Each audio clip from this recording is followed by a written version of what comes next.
Hello, welcome to the Animal Safety Training video. In this video, we will discuss identifying and reporting animal abuse. First, we will define animal abuse. The broad definition of animal abuse, also known as animal cruelty, is inflicting pain, suffering, or even death on an animal. Typically, this refers to tame animals being kept as pets. More narrowly, animal abuse can include neglect, such as lack of food and shelter, endangerment, being forced to live in poor conditions, physical abuse, such as hitting or beating, and even emotional abuse from yelling or unnecessary scolding. It can also include animal hoarding. Animal abuse is often caused by a need to express power or dominance. Individuals with these characteristics can be predisposed toward abuse and violence toward humans. In some cases, animal abuse is an indicator and a predictor of domestic violence in a household. Being able to identify and report animal abuse can not only save the lives of innocent animals, but can prevent and help mitigate instances of domestic abuse as well. Before we go any further, let's talk a bit more about animal hoarding. If an individual loves animals and owns 8 cats, does that make them an animal hoarder and therefore guilty of animal cruelty? Not necessarily. Animal hoarding is characterized by an intense attachment to animals.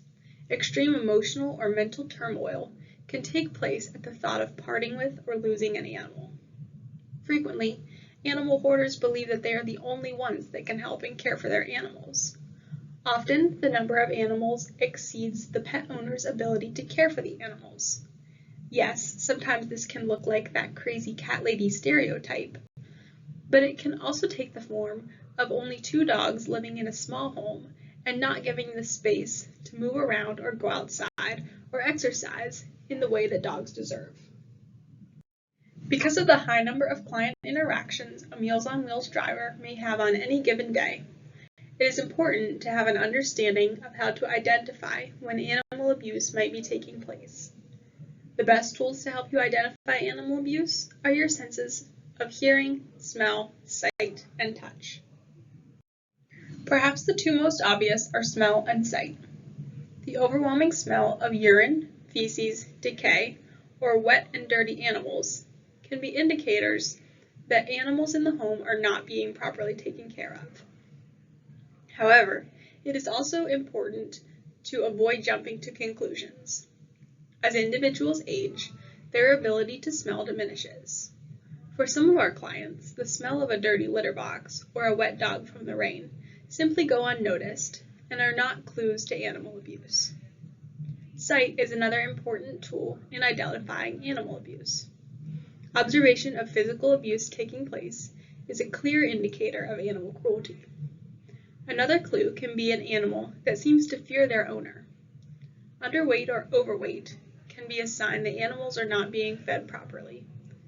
Other ailments such as limping, open wounds, an embedded collar, loss of hair, scaly skin, bumps or rashes, matted fur, long nails, discharge from eyes, nose, or other area, and flea or parasite infestation can all be signs of abuse. Do not hesitate to ask the pet owner about their pet. Has their cat been eating enough? Does the owner have anyone that can help with grooming for matted fur or long nails? Is their pet sick? The reaction and answers of the pet owners to these questions may indicate if animal abuse is taking place. Touch and hearing are 2 other important tools. A pet who is seeking affection and receiving that affection is a sign of a healthy relationship between the owner and their pet. An animal who shies away from their owner may have been a victim of abuse, currently or in the past. Body condition can also be determined through touch. Does the animal feel bony? Does its fur feel healthy and clean? Is the animal shaking or breathing heavily? These are all things that can be assessed through touch. Hearing is also a valuable tool. The pet owner's impression of their animal is a strong clue of their feeling towards it. Showing annoyance toward an animal or deflecting ownership are 2 examples. "That's my son's dog. I don't know why he leaves it here," is a comment that may imply the animal is not wanted or not well taken care of. Do you hear animal noises coming from another room? Does it sound as if there are many animals living in the home, even though you don't necessarily see them? This could be a sign of overcrowded conditions. As always, give grace when assessing the situation of others. They have the permission to make decisions that you do not agree with. But when the well-being of an animal is at stake, it may be time for intervention. So what should you do if you've identified a possible animal abuse situation? The best course of action to take is to report the animal cruelty on the Humane Society of Delaware County's website. First, navigate to the Humane Society's webpage.